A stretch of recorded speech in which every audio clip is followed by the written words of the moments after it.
All right, today we're diving headfirst into a crime scene that it doesn't make any sense. It's a classic locked room mystery. But the real puzzle? It's not just about finding the clues. It's about seeing the one that was hiding in plain sight, invisible to absolutely everyone. Let's get into it. We're going behind the locked door. I mean, think about it. How do you solve a murder when there's no way in and no way out? This is the exact question that had investigators just completely stumped, right? A room sealed from the inside should mean no murder. But what happens when the facts scream otherwise? When the impossible actually happens? So to really get our heads around this whole puzzle, we have to start at the beginning. We need to appreciate the setup. Let's take a look at just how perfect and how completely impenetrable this locked room really was. Okay, so our story kicks off late one night in Houston. We've got a successful businessman, Ryan Walker, and he's found dead in his apartment. Now, on the surface, this might seem pretty straightforward, but trust me, the details, they're about to tell a much, much more twisted story.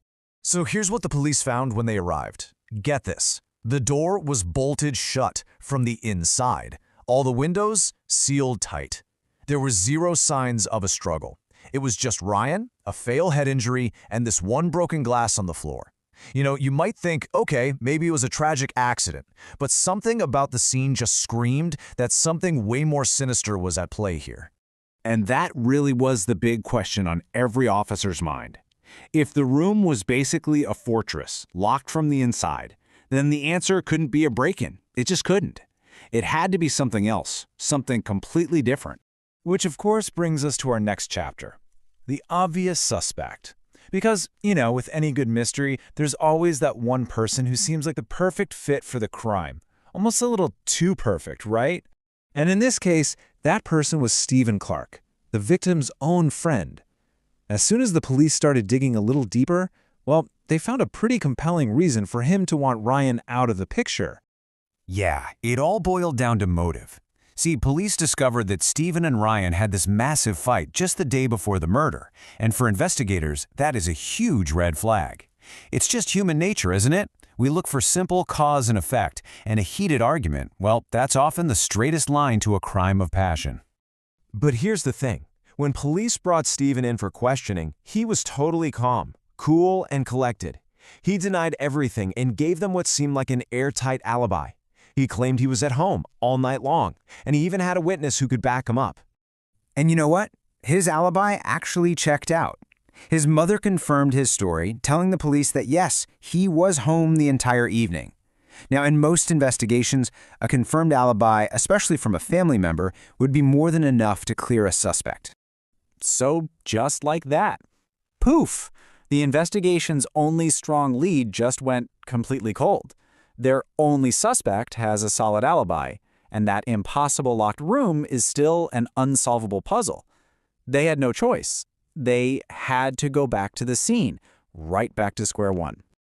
Okay, now this is where the case really starts to crack wide open. The whole investigation takes a sharp turn, and some really good, diligent police work starts to uncover these tiny, almost insignificant details. Details that are about to change everything.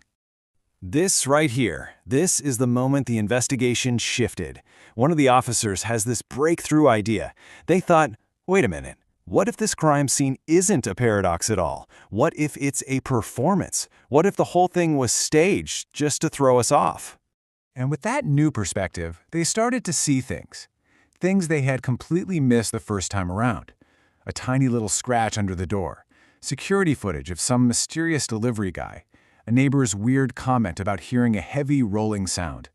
And then the clincher. When they checked with the delivery company, yep, no delivery was scheduled for that night. Okay, so now the timeline really starts to click into place. At 9 p.m., the fake delivery person shows up. Just a few minutes after that, the neighbor hears that strange rolling noise. And then by 10 p.m., Ryan Walker's body was discovered. The pieces were definitely falling into place, but the final picture, it was still a little fuzzy. And that, my friends, leads us to the final act, the invisible killer.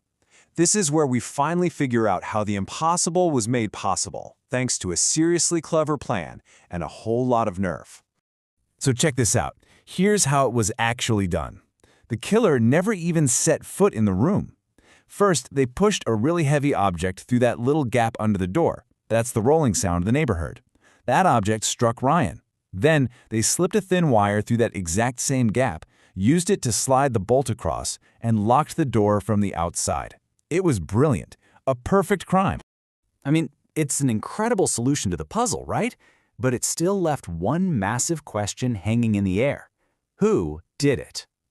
So the police went right back to that CCTV footage, zooming in, trying desperately to get a clear look at the face hidden under that delivery cap. And then, there it was, a clear shot of the face. And it was not Stephen Clark. Not even close. It was someone they hadn't even considered for a second. A young man named Ethan Miller. Ethan Miller. Think about it. He wasn't a friend. He wasn't some business rival. He was one of Ryan Walker's own employees. Someone completely off the radar. Just part of the background, you know? Part of the scenery. The invisible man. And when they confronted him, Ethan he confessed everything.